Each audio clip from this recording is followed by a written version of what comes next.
আর বর্ষাকালের সামনে রাখিয়া নতুন সাজে উৎসাহ উদ্দীপনা নিয়ে নয় চক গ্রামবাসী স্বপ্ন সাজাইছেন তারা। আর যে স্বপ্নর মাধ্যম হইল কি এই যে 88 হাত লম্বা নৌকা। আপনারা কিছুদিন আগে এই নৌকার একটা ভিডিও দিছিলাম যে আমরা কাজ চলমান আছে, কমপ্লিট হওয়ার পরে আমরা আপনার কাছে তুলিয়া ধরব। এই ইতিহাস ঐতিহ্যর দ্বারক এবং বাহক 7 নং লক্ষণাবন ইউনিয়নের 7 নং ওয়ার্ড নয়চক গ্রাম যে সংস্কৃতি তারা মনে ধারণ করন, এই ধারণরে আমরা বহির্বিশ্ব তথা বাংলাদেশের বিভিন্ন আনাচে কানাচে এই বাঙালির চিরচেনা যেগুলা আয়োজন আছে, উৎসব আছে, এই উৎসবরে আরো আনন্দিত করার লাগি এবং লক্ষণাবন ইউনিয়নের পার্টিসিপেট অর্থাৎ অংশগ্রহণ নিশ্চিত করার লাগি এই আয়োজন। এই 88 হাত লম্বা নৌকা প্রায় 6 লক্ষ টাকা ব্যয় করিয়া নির্মাণ করা হয়েছে।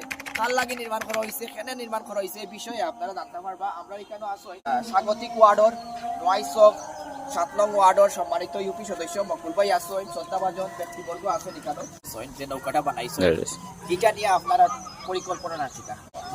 আগে আমরা আসিন একটা নৌকা বাঙালি তো বাঙ্গিয়া গেছে গিয়া করছি আগে যে ভবিষ্যৎ নৌকা বাইশ সৌন্দর্য দেখাইতা। এই নৌকা কিতা আপনারা নয়চকর গ্রামবাসীর উদ্যোগে হইছে না প্রবাসীর অর্থায়নে না কোনো একক ব্যক্তির মালিক? সহযোগিতায় 88 হাত লম্বা এই নৌকাটা। এই পর্যন্ত এটা খরচটা কেমন?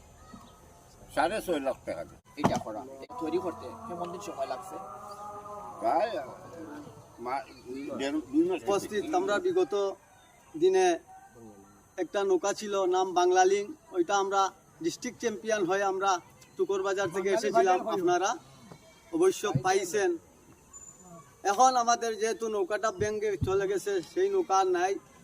আমাদের মুরব্বিয়ান যুব সমাজ এবং ইউনিয়ন পর্যায়ে সবার সম্মতিক্রমে 88 হাত নৌকা আমরা নতুন রূপে রূপান্তরিত করে এই নৌকার সামনে উপস্থিত হয়ে লাইভ করিতেছি।